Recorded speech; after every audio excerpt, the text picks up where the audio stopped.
Bienvenue sur Africa 24 pour cette nouvelle édition du Non-Stop Info. Voici les titres de l'actualité. Au Burundi, le gouvernement du président Pierre Nkurunziza annonce la mise en place d'un impôt pour le financement de l'élection de 2020, une nouvelle taxe contestée par l'opinion publique.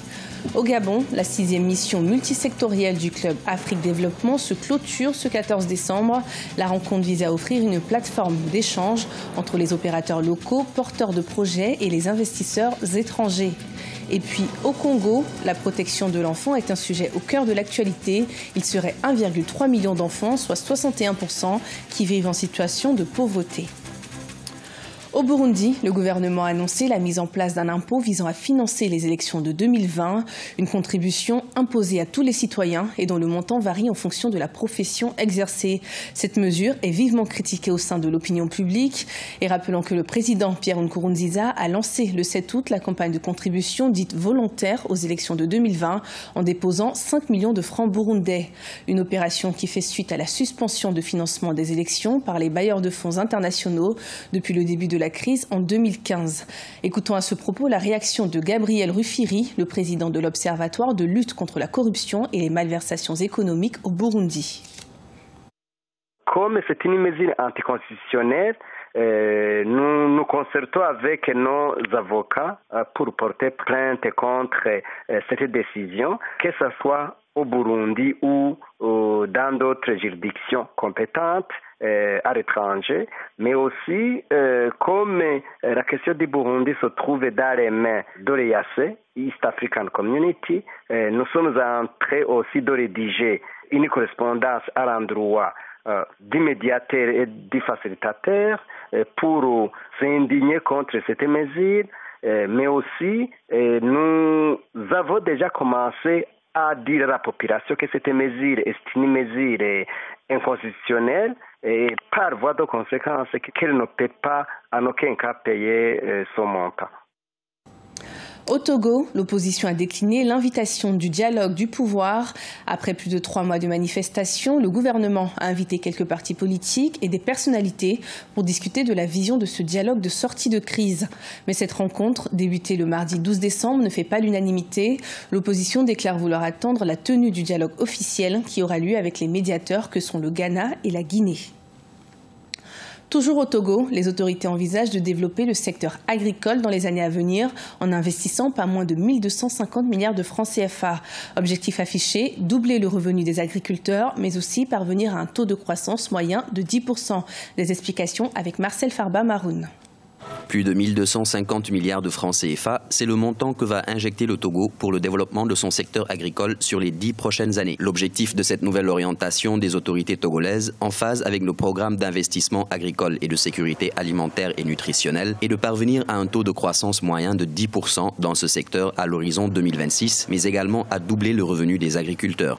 Pour l'agriculture, il nous faut 275 milliards de francs CFA budgétisés annuellement sur une dizaine d'années. Mais pour pouvoir exécuter un programme agricole de façon efficace aujourd'hui au Togo, il faut disposer de la terre. Et pour ça, il faut que les gouvernants aient une forte légitimité pour pouvoir aller au-devant des agriculteurs ou des propriétaires fonciers et leur demander de mettre la terre à leur disposition. Parce qu'au Togo, selon le code foncier, la terre appartient aux collectivités. La terre n'appartient pas à l'État. Ce projet sera porté aussi bien par le secteur public que celui privé.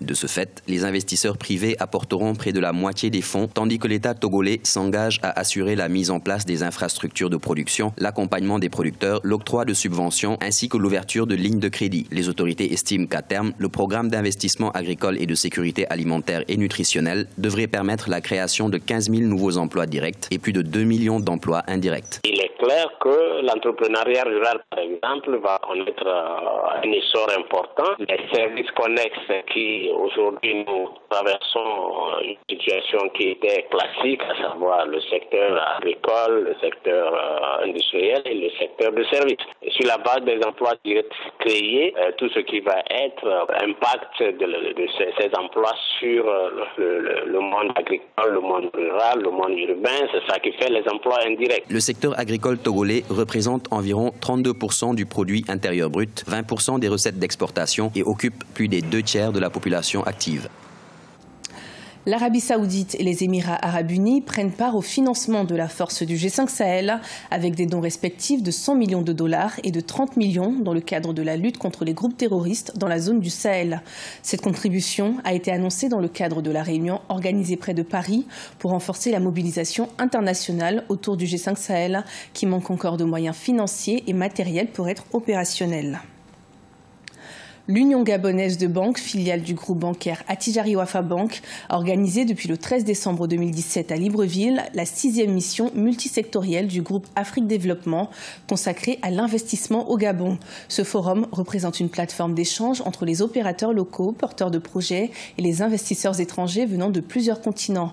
Les détails dans ce reportage de notre envoyé spécial au Gabon, Chérif Ousmane Bardunka.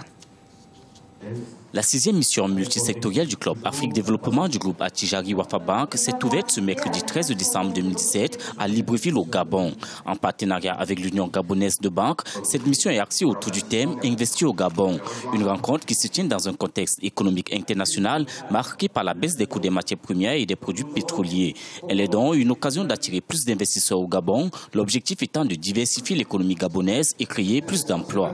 Et notamment quand on fait des rencontres dans un pays comme le Gabon, tout est centré autour du pays. Ça veut dire quoi? Ça veut dire qu'en fait, toutes les énergies, tous les moyens sont centrés autour du Gabon. Et on est là pour travailler avec l'ensemble des forces vives pour l'investissement autour du Gabon. Quelles que soient leurs origines, quelle que soit leur nationalité. Et ce qui nous intéresse ici, c'est le développement du pays, c'est accompagner l'investissement, c'est la création d'emplois.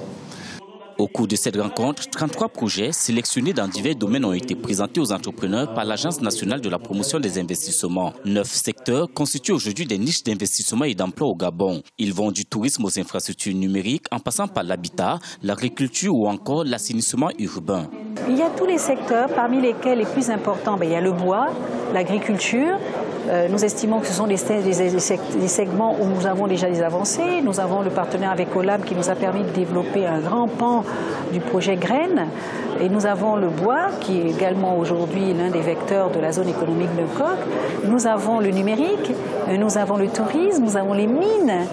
Et tous ces secteurs-là, et le tourisme, tous ces secteurs-là sont des secteurs qui peuvent permettre de relancer dans un délai très, très rapide la diversification de notre économie. Cette 6e mission multisectorielle du club Afrique Développement a été une occasion de partage d'expériences et de quête de nouveaux partenariats à travers des rencontres B2B organisées à cet effet. La journée du jeudi 14 décembre est réservée à la visite de la zone économique spéciale de Nkok, un site industriel qui compte déjà plus de 70 entreprises implantées. Au Congo, le taux de précarité des enfants reste toujours préoccupant. Ils sont environ 1,3 million d'enfants, soit 61%, qui vivent en situation de pauvreté. Une situation que les autorités tentent d'améliorer avec la mise en place de mesures concrètes. De Vapanzou.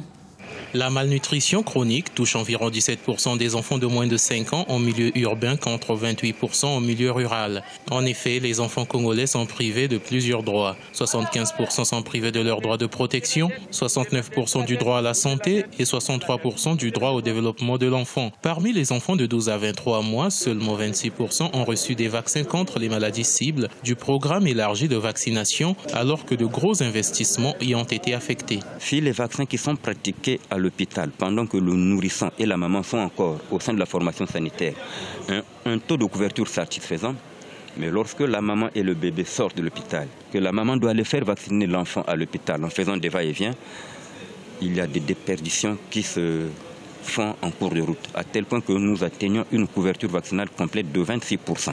Les défis sur la protection de l'enfant demeurent nombreux. La malnutrition chronique touche encore 17% des enfants de moins de 5 ans en milieu urbain, contre 28% en milieu rural. Mais on a noté la baisse du taux de mortalité infantile qui est passé de 75 décès pour 1000 naissances en 2005 à 36 décès seulement en 2015. Au niveau de l'éducation, le taux de fréquentation scolaire est de 97% au primaire, avec une parité parfaite. Je puis vous assurer que l'État a la volonté et la capacité d'améliorer la situation de la population congolaise en général et celle des enfants du Congo en particulier.